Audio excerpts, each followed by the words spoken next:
네, 안녕하세요. 반갑습니다. 저는 안산대학교 경영학과 오종철 교수라고 합니다. 여러분들 경영학 전공하고 계시죠? 경영학을 공부하실 때 우리가 가장 필요한 학문들 중에 하나, 또 특히나 어떤 그 교과목 중에 하나가 바로 경제학이라는 교과목인데요. 이 경제학이라는 교과목 제가 학생들과 함께 쭉 학습해 오면서 첫 시간에 늘 이렇게 물어봤던 것 같아요.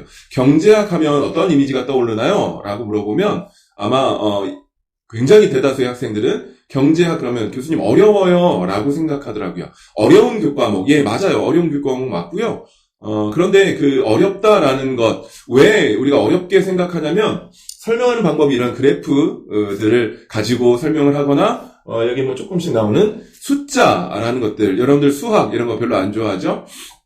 예, 그러다 보니까 아마 굉장히 어렵다라는 인상을 많이 갖고 있는 것 같은데요. 두 번째로 학생들이 많이 가지고 있는 경제학에 대한 이미지는, 이런 돈과 관련된 이미지인 것 같아요. 경제학, 그러면 돈과 관련된 학문인 것 같아요. 라고 대답하는 학생들이 꽤 많은 비율을 차지하고 있어요. 그리고 다음으로는, 예, 뭐 이런 것들이죠. 그래프들. 예. 뭐, 경제 상황이 어떻다, 뭐, 이런 것들, 주식과 관련된 부분들도 있고요. 뭐, 여러 가지 이런 내용들을 학생들이 많이 이야기하거든요. 과연 이런 이미지, 여러분들 머릿속에 있는 경제학과 관련된 이런 이미지가 틀린 걸까?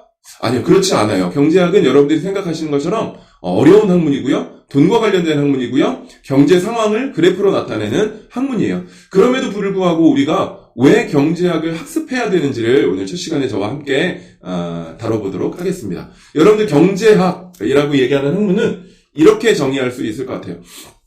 머리 아픈 학문, 골치 아픈 학문, 다른 말로 하면 조금 더 여러분들이 이해하시기 편한 말로 하면 생각해야 되는 학문이라고 얘기할 수 있죠. 생각해야 되는 학문.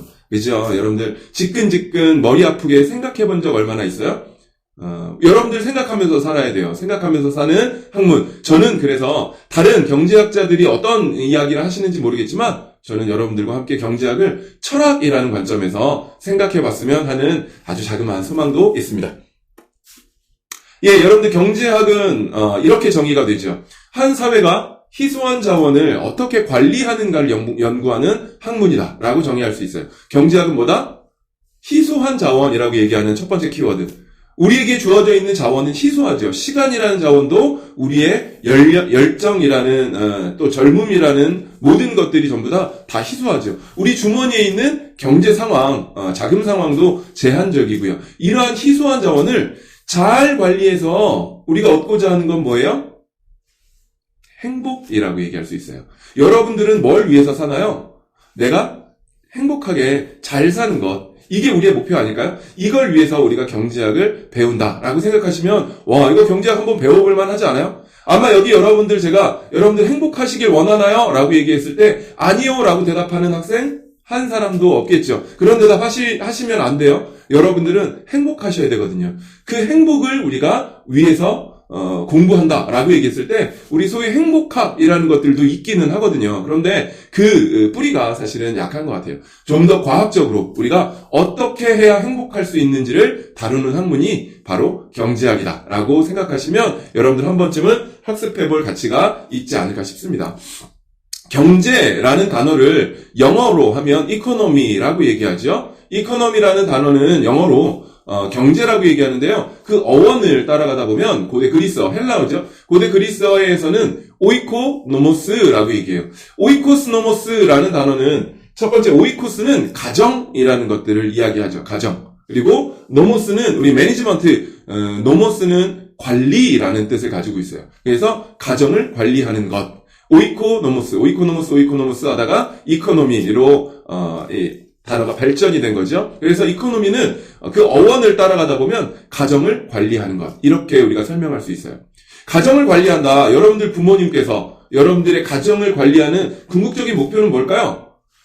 부모님이 일해서 벌어온 제한된 우리가 예산을 가지고 그걸 어떻게 배분해서 쓰는지, 어떻게 사용했을 때 우리 가족이 행복하게 살 수 있는지 때문에 가정을 관리하는 거 아닐까요? 예, 그래서 우리 경제는 가정을 관리하는 것, 우리의 행복과 관련된 학문이다라고 이야기할 수 있어요.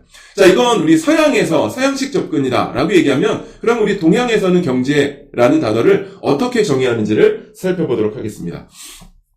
여러분들 줄임말 좋아하죠? 예, 여러분들 요즘에 굉장히 줄임말들을 많이 쓰는 것 같아요. 뭐 여러 가지 줄임말도 있죠? 버스카드, 뻐카, 뭐 이런 얘기들도 많이 하고요.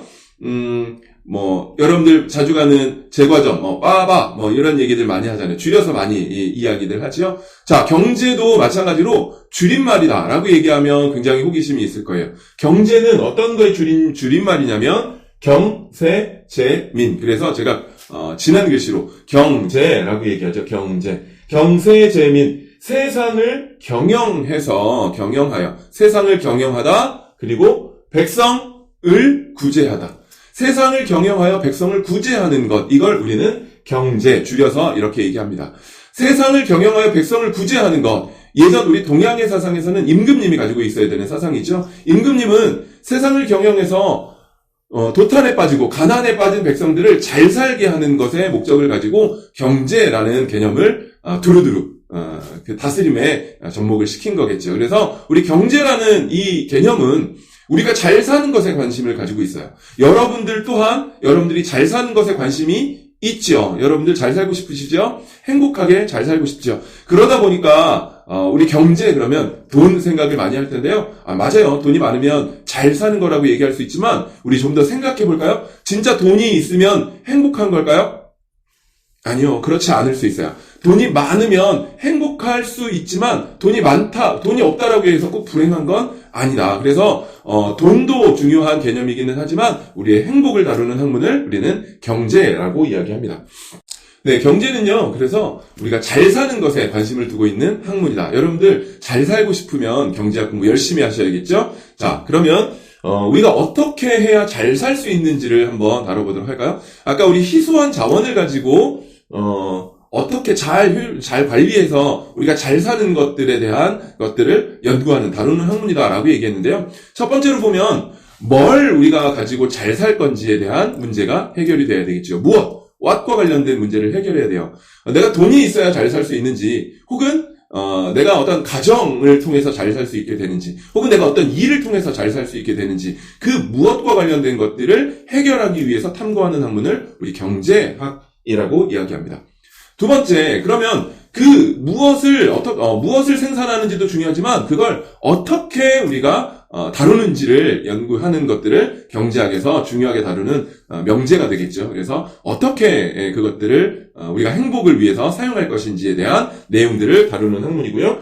세 번째, 나 혼자만 잘 사는 것 여러분들 중요하지 않아요. 나 혼자 잘 살면 우리 인간인이잖아요. 우리는 호모사피엔스, 생각하기도 하고요. 또 사회적인 동물이기도 하잖아요. 그래서 다른 사람들이 행복하지 않으면 내가 행복하지 않을 수 있어요. 그래서 누구와 함께 그것들을 같이 나눌 것인지도 다루는 부분을 우리는 경제학에서 다루는, 크게 보면 세 가지 명제를 다루게 됩니다. 무엇을 어떻게 누구에게 분배할 것인지에 대한 이야기. 그래서 이 위에 두 가지는 경제학에서 효율성을 다루는 부분이고요. 밑에 하나는 누구에게는 경제학에서 형평성, 공평성을 다루는 개념이라고 할 수 있습니다. 경제학에서는 그래서 공평성 그리고 효율성, 이 두 가지를 함께 다루는데요. 좀 더 여러분들이 학습하시다 보면 뭐가 중요한지를 여러분들 나름대로의 철학, 가치 판단이라는 것들을 통해서 생각하시면 좋을 것 같아요. 경제학은 그래서 크게 이 두 가지로 나누어져서 생각해 볼 수 있겠죠.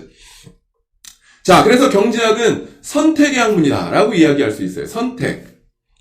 자, 선택이라고 얘기했는데요. 무엇을 어떻게 할 것인지를 선택해야 되고요. 누구에게 분배할 것인지를 선택해서 우리가 잘 사는 방법들을 연구하는 학문. 과학적으로, 또 여러분들이 그다지 선호하지 않는 수학적인 방법으로 선택하는 것들을 연구하는 학문이다라고 이야기할 수 있어요. 자, 여러분들 선택이라고 얘기하면 교수님 저는 선택 너무 싫어요 라고 얘기하지만, 프랑스의 철학자, 실존주의 철학자 장폴 사르트르라는 이 철학자는요, Life is C between B and D라고 얘기했어요. C와 B 사이의 D다. 뭐가? 우리 인생은 태어나면서부터, 태어나면서 죽을 때까지 뭐 해야 된다? 선택의 기로에 놓이게 된다라고 이야기하고 있어요. 여러분들 그렇죠. 실제로 여러분들이 살아가시다 보면 선택인 것 같아요. 아침에 일어나서부터 저녁에 잠자리에 누울 때까지, 심지어는 꿈속에서도 선택을 여러분들이 하실 수 있어요. 그래서 그 선택의 기로에 놓였을 때 우리가 잘 사는 방법 좋은 선택하는 거죠. 좋은 선택하는 거. 어떤 것들이 좋은 선택인지를 여러분들이 이 경제학을 통해서 한번 방법을 찾아 나가실 수 있으면 좋을 것 같아요. 자, 선택. 이 왜 중요하냐면 여러분들 선택은 반드시 그것에 따른 대가가 지불되기 때문에 그렇지요. 경제학의 유명한 명언 중에 하나가 There is no free lunch. 세상에 공짜 점심, 프리 런치는 없대요. 공짜 점심이 없대요. 우리가 점심을 누군가에게 얻어먹는다거나 하게 되면 그것에 대한 반대급부가 생긴다는 얘기죠. 그걸 우리는 경제학에서 기회비용이라고 얘기하거든요. 여러 선택 중에 어느 하나를 선택했을 경우에 당연히 포기해야 되는 대안의 가치, 이걸 우리는 기회비용이라고 이야기합니다. 그래서 선택은 여러분들이 망설여지는 이유가 뭐냐면 이거 하나를 선택하면 다른 것들을 선택할 수 없기 때문에 그렇죠. 선택은 당연히 어떤 것들을 포기해야 되는 것들을 내포하고 있기 때문에 그렇습니다. 그래서 여러분들 좋은 선택하는 것들 굉장히 어렵지만 그것들이 여러분들에게 잘 살기 위한 여러분들의 인생의 목적에 굉장히 중요한 필요 조건이라고 얘기할 수 있어요. 경제학은 크게 세 가지로 나누어서 생각해 볼 수 있는데요. 첫 번째로는 소비자 이론이라는 것들이 있어요. 소비자 이론은 개인을 대상으로 하고 있는 경제학 분야예요. 소비자 이론은 개인의 한정된 예산을 가지고 최고의 만족을 얻는 제품을 선택하는 방법을 연구하는 걸 소비자 이론이라고 얘기해요. 이 이야기가 여러분들 굉장히 좀 어렵게 느껴지실 수 있는데요. 잠깐 볼까요? 여러분들 주머니에 얼마예요? 7,000원이 있어요. 여러분들 주머니에 7,000원. 제한된 예산이죠. 한정된 자원이죠. 여러분들 주머니에 7,000원이 있는데 이 7,000원을 가지고 여러분들이 선택할 수 있는 건 이 두 가지가 있다라고 한번 가정해 봅시다. 제가 예시를 이렇게 여러분들 이거 무슨 빵인지 알아요? 맘모스 빵이거든요. 예, 그 속에 크림과 잼이 들어있는 큼지막한 빵이죠.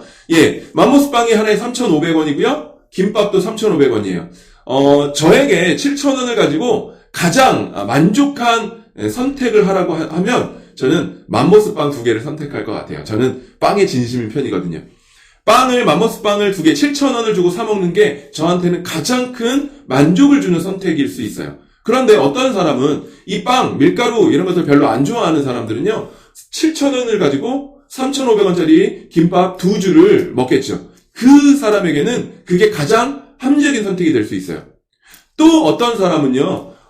자기는 빵만 먹는 거, 김밥만 먹는 거 별로 좋지 않아 라고 생각하는 사람의 경우에는요. 빵을 하나, 김밥을 하나 각각 2개를 선택했을 때 7,000원을 소비하는 가장 만족이 극대화되는 선택이 될 수도 있죠. 자, 이렇게 사람에 따라서 각각의 선택은 다 다르지만 사람들은 모두 다 자기의 만족을 극대화하는 결정을 하기를 원하죠. 그게 잘 사는 법이라고 얘기할 수 있어요. 자, 그런데 어떤 게 진짜 가장 만족이 극대화되는 선택이라고 이야기하냐면 제 경우를 가지고 설명을 드려볼게요. 제가 3,500원짜리 맘모스빵 2개를 7,000원을 주고 선택을 했어요.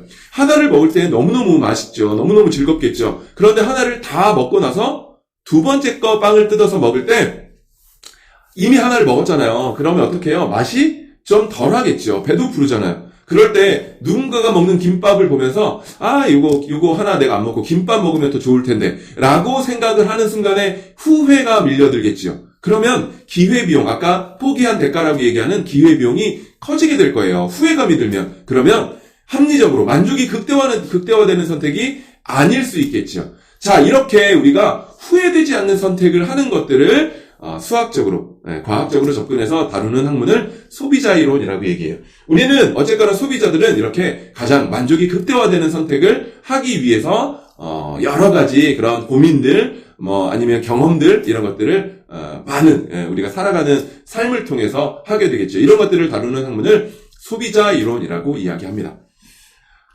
두 번째 우리 기업 이론의 경우는요. 기업 이론은 기업이 한정된 비용으로 이윤의 극대화를 얻는 선택을 하는 것 이렇게 돼 있어요. 아까 우리 소비자 이론이랑 동일한 얘기죠. 기업의 경우에는 만족을 극대화하는 것이라고 얘기하지 않아요. 기업에게는 만족이 뭐예요? 이윤이잖아요. 이윤을 극대화하는 것. 그런데 기업은 어떤 한정된 비용을 가지고 어떤 선택을 하는지를 한번 다뤄보도록 할까요? 자, 기업의